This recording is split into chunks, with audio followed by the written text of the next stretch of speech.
Hi there watching this video tutorial. हम kinds of sentences की इस ट्यूटोरियल सीरीज़ में अब इंट्रोगेटिव सेंटेंस को हम इस ट्यूटोरियल में स्टडी करेंगे और इसके स्ट्रक्चर को देखेंगे। कुछ रेडीमेड एग्जांपल्स हम लेंगे और कुछ हम लाइव एग्जांपल्स खुद आपके सामने मैं लिख कर आपको समझाऊंगा। तो let's enter into the tutorial. Interrogative sentence यानी प्रश्नवाचक वाक्य अगर हमें डिफाइन करने के लिए कहा जाए तो हम इस तरह से डिफाइन कर सकते हैं। A sentence that asks a question is called an interrogative sentence। Interrogate करने का मतलब यही होता है कि हम किसी से प्रश्न पूछ रहे हैं, सवाल कर रहे हैं, जवाब की हमें अपेक्षा है।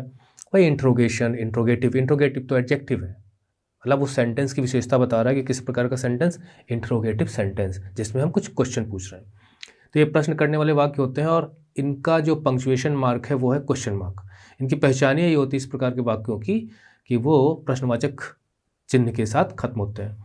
Begin with auxiliary verbs, these sentences begin with auxiliary verbs जिन्हें हम हेल्पिंग वर्ब्स भी कहते हैं, और क्वेश्चन वर्ड्स। यहाँ पे मैं क्वेश्चन वर्ड्स को ये लिखूंगा, वैसे WH वर्ड्स ये कहलाते हैं क्वेश्चन वर्ड्स।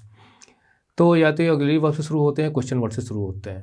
अभी हम स्ट्रक्चर लेंगे इसका किस प्रकार से, तो हम ये देख लेते हैं कि ये हेल्पिंग वर्ब्स क्या होती हैं। ये आपकी हेल्पिंग वर्ब्स हैं जिन्हें हम ऑक्सिलरी वर्ब्स भी कहते हैं। ये आपकी जो है बी वर्ब्स कहलाती हैं। जब हम, चूँकि ये हमारा काइंड्स ऑफ सेंटेंसेस का एक मतलब छोटे छोटे एग्जांपल्स लेकर हम समझा रहे हैं, जब हम ट्रांसलेशन पढ़ाएंगे आपको तो डिटेल्ड में आपको काफ़ी कुछ हम इन सेंटेंसेस के बारे में आपको जानकारी देंगे। यहाँ शॉर्ट में ही है। और ये आपकी जो है डू वर्ब्स हो जाएंगी, ये हैव हो जाएंगी, हैव वर्ब्स हो जाएंगी, और ये आपके जितने हैं ये मॉडल्स हैं, है ना। मॉडल्स पे अलग ही ट्यूटोरियल्स बना करेंगे। तो ये सब की सब जो है कुल मिला के हम इन्हें हेल्पिंग वर्ब्स ले लेते हैं। मॉडल वर्ब्स क्या होती हैं, हेल्पिंग वर्ब्स क्या होती हैं, इनके लिए आपके अलग ट्यूटोरियल्स होंगे। हाँ, आप क्वेश्चन वर्ड्स भी ले लेते हैं। तो वैसे तो मेन क्वेश्चन वर्ड्स हमारे 9 हैं, जिसमें से एक छोड़ दिया जाए HOW यानी हाउ को, तो बाकी सब W से ही स्टार्ट होते हैं। तो बाकी सब के लिए W और इसके लिए H मिला के तो WH करके ये बन जाएगा आपको WH क्वेश्चंस, मतलब ऐसे क्वेश्चंस जिनमें हम WH का यूज करते हैं। तो मैं यहाँ पे इनकी जगह क्वेश्चन वर्ड्स यूज करूँगा, ठीक है, या क्वेश्चन वर्ड्स। तो आइए सबसे पहले हम एक स्ट्रक्चर देख लेते हैं कि इस प्रकार के सेंटेंसेस को बनाने के तरीके क्या है। शॉर्ट में एक स्ट्रक्चर पैटर्न समझने की कोशिश करते हैं। देखिए, सबसे पहले तो आप ये समझ लीजिए कि इनकी जो शुरुआत होती है, सेंटेंसेस बिगिन करते हैं वो हेल्पिंग वर्ब जिन्हें हम ऑक्सिलरी वर्ब्स भी कहते हैं, इनसे शुरू होती है, या क्वेश्चन वर्ड से शुरू होती है, या इन दोनों का मतलब इन दोनों का एक मिक्सचर रहता है, मतलब हेल्पिंग वर्ब्स भी रहती हैं और क्वेश्चन वर्ड्स भी रहते हैं। ये दोनों भी साथ आ सकते हैं। बस इतना आपको ध्यान रखना है कि जब भी हेल्पिंग वर्ब्स और क्वेश्चन वर्ड साथ आएंगे उस स्थिति में हमें किस तरह से प्रोसीड करना वो मैं भी आपको बताऊंगा, ठीक है। तो सबसे पहले हम हेल्पिंग वर्ब वाला देख लेते हैं, ठीक। सबसे पहले हेल्पिंग वर्ब आएगी, उसके बाद सब्जेक्ट आएगा, और उसके बाद जो हमारा प्रेडिकेटिव पार्ट होता है वो आ जाएगा। अब प्रेडिकेट में क्या क्या होते हैं वो मैंने आपको पिछले ट्यूटोरियल में बताया था कि इसमें जो है मतलब प्रेडिकेट में वर्ब प्लस जो ऑब्जेक्ट कॉम्प्लीमेंट वगैरह होते हैं वो सारा का सारा जो है आपका प्रेडिकेटिव पार्ट होता है। और जब हम सेंटेंस इस प्रकार से बनाते हैं जिसमें हेल्पिंग वर्ब शुरू में आ जाती है तो इसको हम एक प्रकार से यस नो टाइप क्वेश्चन भी कहते हैं। यस नो टाइप क्वेश्चन इसलिए कहते हैं क्योंकि इसका जो जवाब होता है वो यस या नो में होता है। जैसे उदाहरण के लिए मैंने सेंटेंस लिखा, क्या वह गीत गाती है। वह छोटा सा काम चलाऊ सेंटेंस ले रहा हूँ, हिंदी मेरी बहुत ख़राब है राइटिंग वगैरह। क्या वह गीत गाती है और क्वेश्चन मार्क हमने लगा दिया। तो देखिए इसकी शुरुआत क्या से हो रही है। तो जो हेल्पिंग वर्ब से शुरू होने वाले सेंटेंसेस हैं वो क्या से ही शुरू होते हैं, क्या वह गीत गाती है। अब इसको अगर हमें बनाना है तो हमें हेल्पिंग वर्ब लेनी पड़ेगी। हेल्पिंग वर्ब कौन सी होगी, वो इसके टेंस के हिसाब से चलेगी। अब जैसे गीत गाती है तो ये प्रेजेंट इंडेफिनिट का है, ठीक है, प्रेजेंट इंडेफिनिट। और प्रेजेंट इंडेफिनिट की जो हेल्पिंग वर्ब्स होती हैं वो होती हैं डज और डू, ठीक। डज जो है वो सिंगुलर के साथ लगता है, यानी ही, शी और इट के साथ।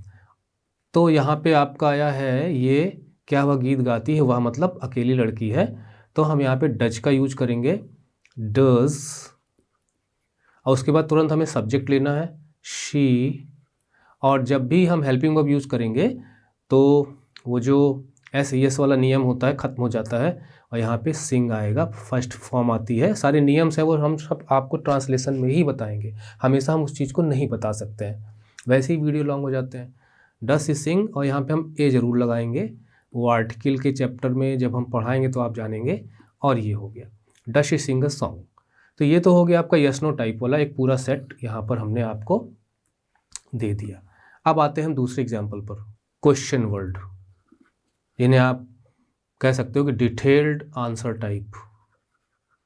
आंसर टाइप मतलब इस प्रकार के क्वेश्चन होते हैं जिनमें डिटेल्ड में आंसर चाहिए होता है। इसकी जो बनावट होगी वो होगी, सबसे पहले हमें क्वेश्चन वर्ड लेना पड़ेगा, ठीक है। क्वेश्चन वर्ड लेने के बाद हमें साथ में हेल्पिंग वर्ब डालनी है, इसके बाद हमें सब्जेक्ट लगाना होगा और उसके बाद हमें प्रेडिकेटिव पार्ट हमें देना होगा। ये चलिए एग्जांपल लेते हैं, इसी से एग्जांपल उठा लेते हैं। वह गीत क्यों गाती है, और क्वेश्चन मार्क हमने लगा दिया। अब चूंकि टेंस दोनों का सेम है, गीत गाती है और गीत गाती है, लेकिन सबसे पहले हमें इस वर्ड को यूज करना है, क्वेश्चन वर्ड वाई। उसके बाद जो हेल्पिंग वर्ब है, मतलब क्वेश्चन वर्ड हो गया हेल्पिंग वर्ब डज। अब यहाँ पे does, do, did, will, shall etcetera क्या आएगा, वो सारा टेंस का मामला है। वाई डज, उसके बाद सब्जेक्ट आ जाएगा हमारा, और उसके बाद वर्ब से लेके बाकी चीज़ें आपकी प्रेडिकेटिव पार्ट में आ जाएंगी। Y does she Singh uh song. अब मान लीजिए वो गीत क्यों नहीं गाती है, मान लीजिए हमने यहाँ पे लिख दिया वो गीत क्यों नहीं गाती है, तो ये बनेगा वाई, क्योंकि इंट्रोगेटिव सेंटेंस में हम इंट्रोगेटिव नेगेटिव भी बनाते हैं, मतलब क्या है क्या नहीं है, इस टाइप के सेंटेंस भी। तो बस बहुत आसान है, why does she not sing a song, इस प्रकार से आपको बना देना है। बस इतना ध्यान रखना है कि क्वेश्चन वर्ड, उसके बाद हेल्पिंग वर्ब, उसके बाद सब्जेक्ट, उसके बाद आपको नॉट लेके आना है, ठीक है। और अगर दो हेल्पिंग वर्ब हैं, मतलब जैसे मान लीजिए एग्जांपल के लिए हैज़ बीन है या विल हैव है, अगर दो हेल्पिंग वर्ब्स हैं तो दोनों हेल्पिंग वर्ब्स साथ नहीं आएंगी, उनका जो कंस्ट्रक्शन होगा उस प्रकार से होगा, पहले क्वेश्चन वर्ड आएगा, उसके बाद हेल्पिंग वर्ब आएगी पहली वाली, उसके बाद सब्जेक्ट आएगा, फिर उसके बाद दूसरी वाली हेल्पिंग वर्ब आएगी।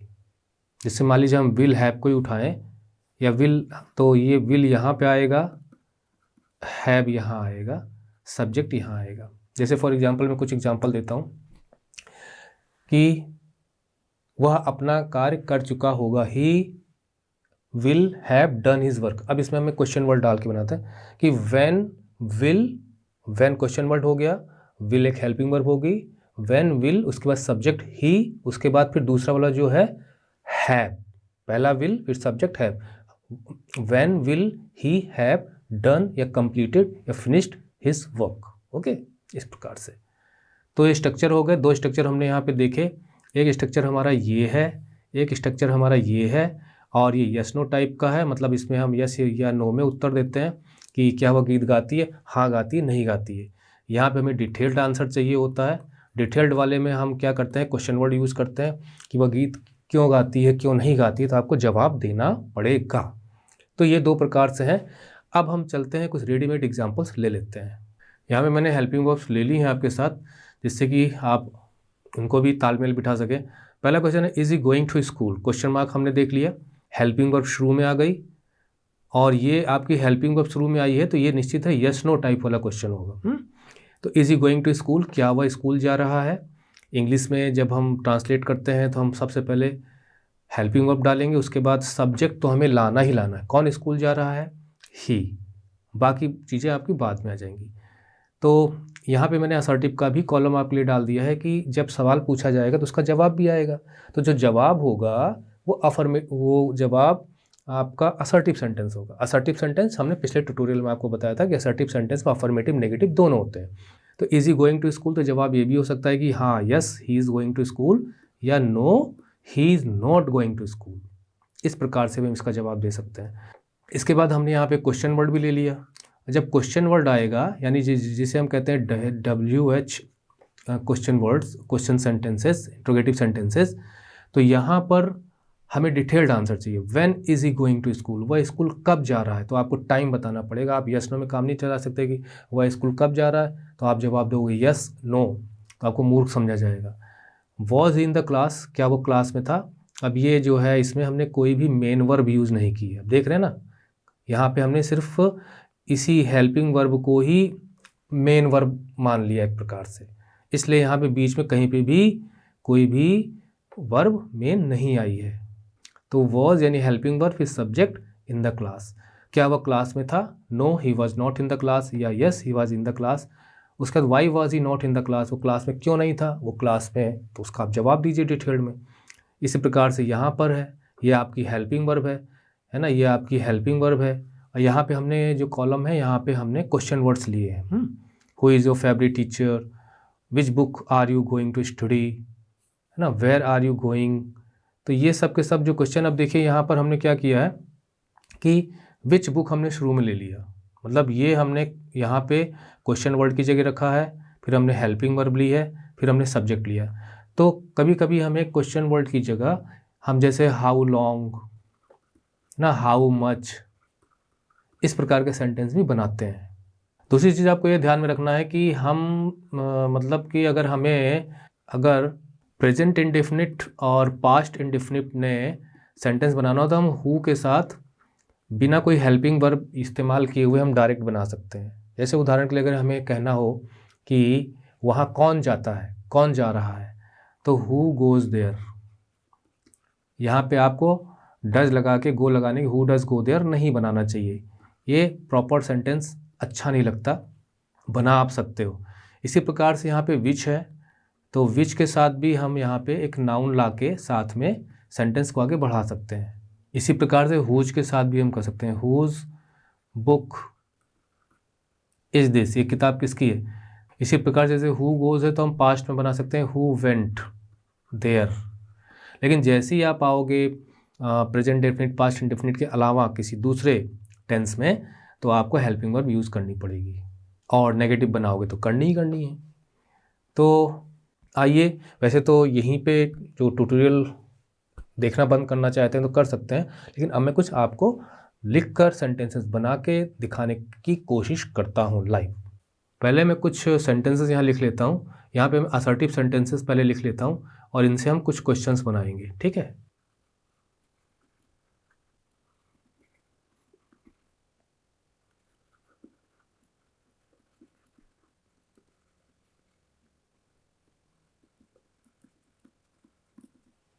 ये हो गए।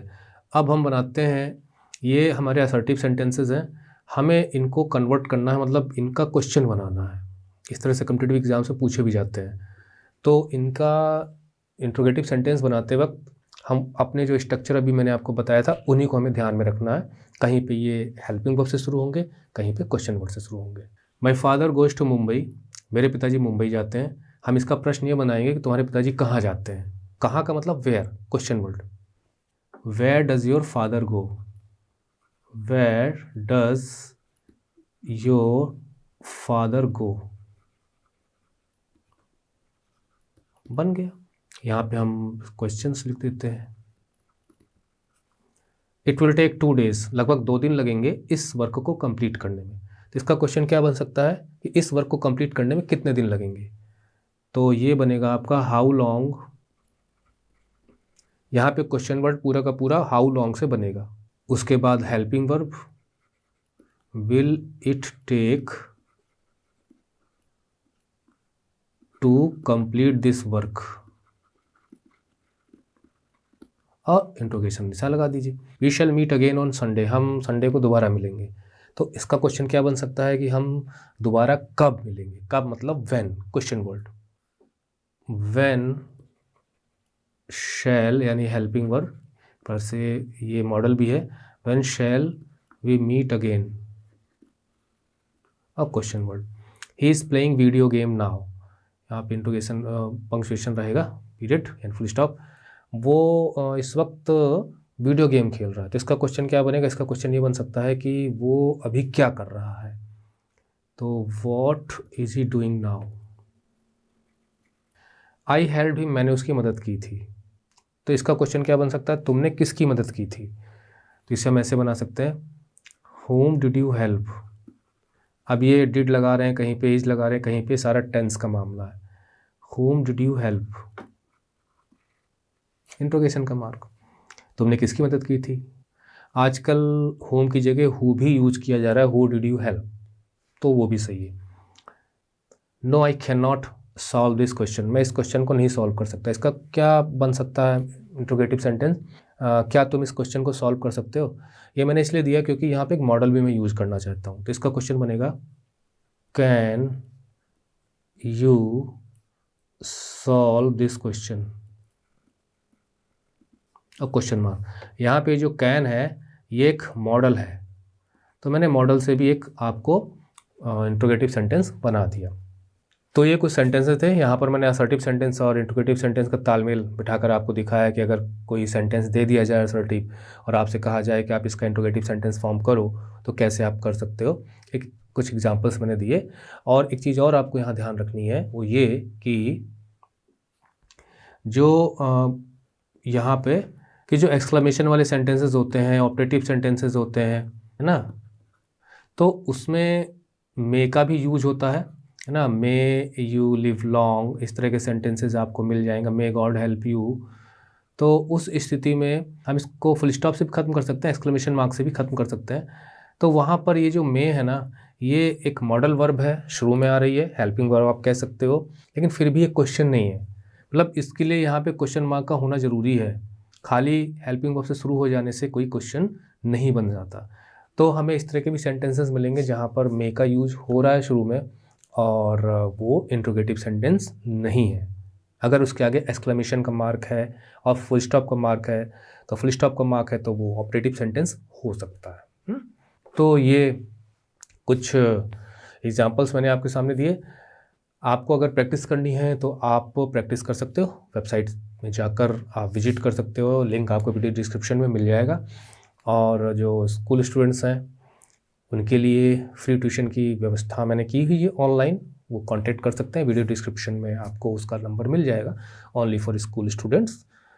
और अगर आपको वीडियो अच्छा लगता है तो आप प्लीज़ लाइक करिए, सब्सक्राइब करिए। और हमारी तो शुरुआत है, आप इतने सारे वीडियोस देखते हैं, हमें भी सपोर्ट करिए, हमें भी कुछ इनकरेजमेंट दीजिए। और जैसी आपकी डिमांड होगी, जैसा आपका फीडबैक होगा, उसको हम शामिल करने की कोशिश करेंगे। मतलब आप बहुत सारे वीडियोस देखते हो, सब कुछ देखते हो, उसके बावजूद भी आपको क्या चाहिए वो प्लीज़ प्लीज़ प्लीज़ हमें बताइए। We want your feedback unless and until you help this way.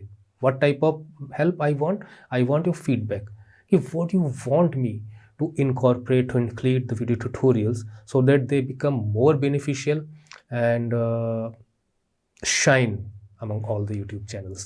So tell me, I'll surely incorporate all your suggestions in the coming tutorials. Okay, तो नेक्स्ट ट्यूटोरियल में हम इम्परेटिव सेंटेंस के साथ आपके साथ मिलेंगे और वो भी बड़ा ही इंटरेस्टिंग आपका ट्यूटोरियल होगा, काफ़ी जानकारी आपको उसमें मिलेगी। तब तक के लिए बाय बाय।